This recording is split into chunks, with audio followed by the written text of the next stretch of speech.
10 अक्टूबर को क्रिप्टो में कयामत आ गई, लेकिन कोई भी असली वजह नहीं बता सका।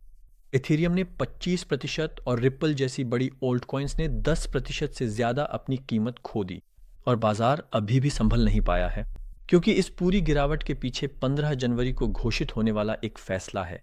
यह फैसला बिटकॉइन को फिर से ऊंचाइयों पर पहुंचा सकता है या और भी ज्यादा गिरा सकता है। आइए इस गहरी तूफान की वजह पर नजर डालते हैं और 15 जनवरी तक क्या हो सकता है इस पर बात करते हैं।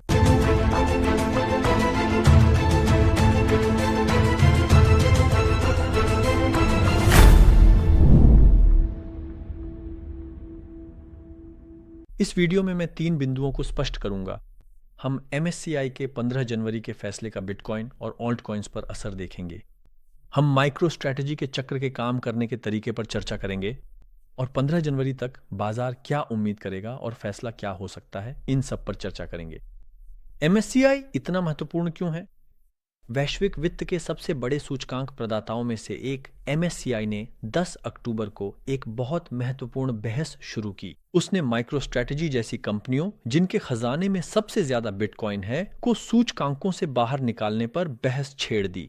आप कह सकते हैं इसमें क्या खास है, लेकिन पर्दे के पीछे की कहानी कहीं ज्यादा जटिल और गहरी है। माइक्रो स्ट्रैटेजी चक्र।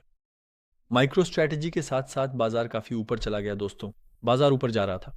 ये रणनीति कंपनी लगातार बिटकॉइन खरीद रही है। जैसे जैसे बिटकॉइन बढ़ता है, कंपनी की बैलेंस शीट भी बढ़ती है। जैसे जैसे कंपनी बढ़ती है, उसे शेयर बाजार के सूचकांकों में शामिल होने का अधिकार मिल जाता है। और ये है सबसे महत्वपूर्ण बिंदु। एक कंपनी, जब कोई कंपनी बड़े सूचकांकों में शामिल होती है, तो उन सूचकांकों को ट्रैक करने वाले कुछ पैसिव फंड्स और ETF को ये शेयर खरीदने पड़ते हैं। आप पूछेंगे ये कैसे होता है? मैं इसे सरल तरीके से समझाऊंगा। पैसिव फंड्स की अनिवार्य खरीद प्रणाली ऐसे काम करती है। उदाहरण के लिए नास्डाक 100 को ट्रैक करने वाला फंड अपने निवेशकों से यह वादा करता है, मैं नास्डाक 100 के प्रदर्शन को बिल्कुल वैसे ही ट्रैक करूंगा। अगर सूचकांक में कोई नई कंपनी आती है तो वह उसे खरीदेगा। अगर सूचकांक से कोई कंपनी बाहर जाती है तो यह फंड उसे अपने आप बेचेगा, ताकि अपने उपयोगकर्ता से किया गया वादा पूरा कर सके। यानी उदाहरण के लिए, अगर माइक्रो स्ट्रेटजी S&P 500 में शामिल हो जाती है तो उसे ट्रैक करने वाला फंड माइक्रो स्ट्रेटजी को अपने आप खरीदेगा।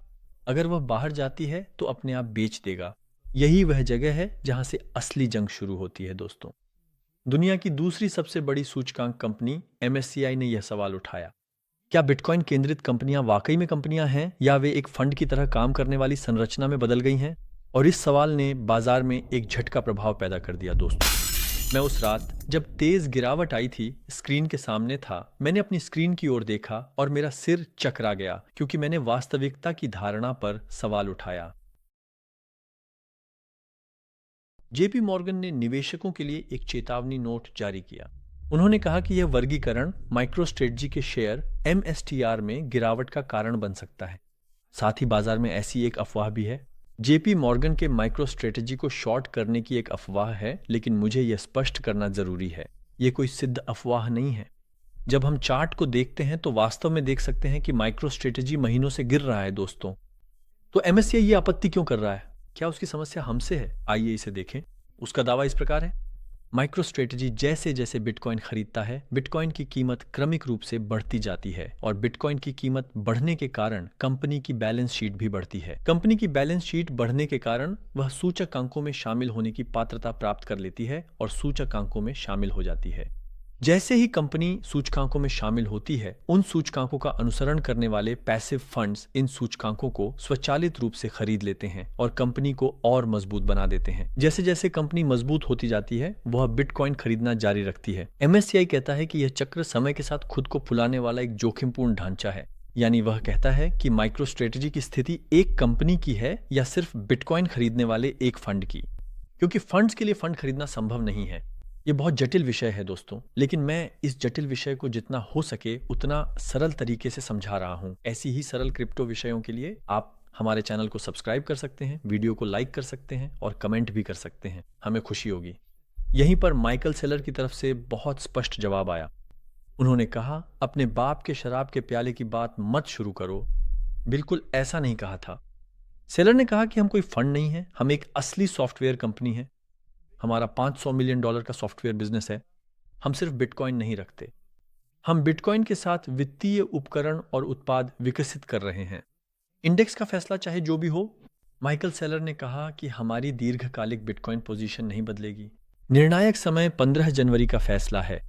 अगर एमएससीआई इन कंपनियों को फंड जैसा कहता है तो माइक्रो स्ट्रेटजी को कुछ बड़े इंडेक्सों से बाहर कर दिया जाएगा। पैसिव फंड्स को मजबूरी में बिक्री करनी पड़ेगी।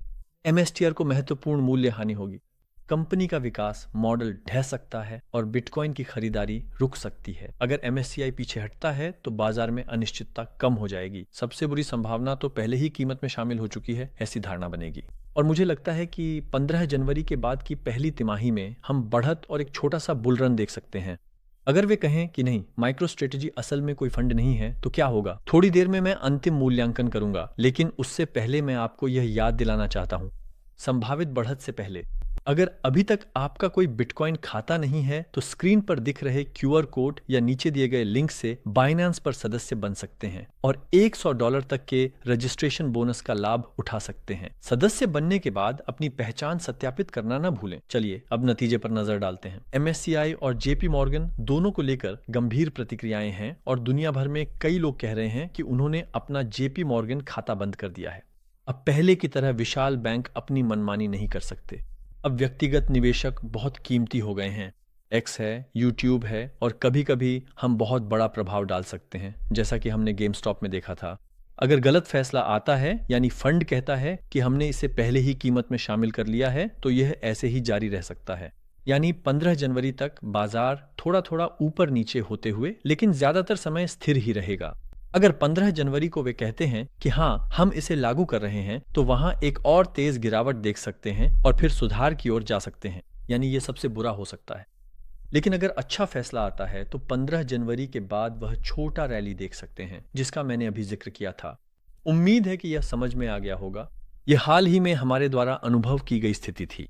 अब हमने इस गिरावट का असली कारण समझ लिया है और आगे क्या हो सकता है इसका थोड़ा बहुत अंदाजा भी है। अगले वीडियो में फिर मिलेंगे। अलविदा।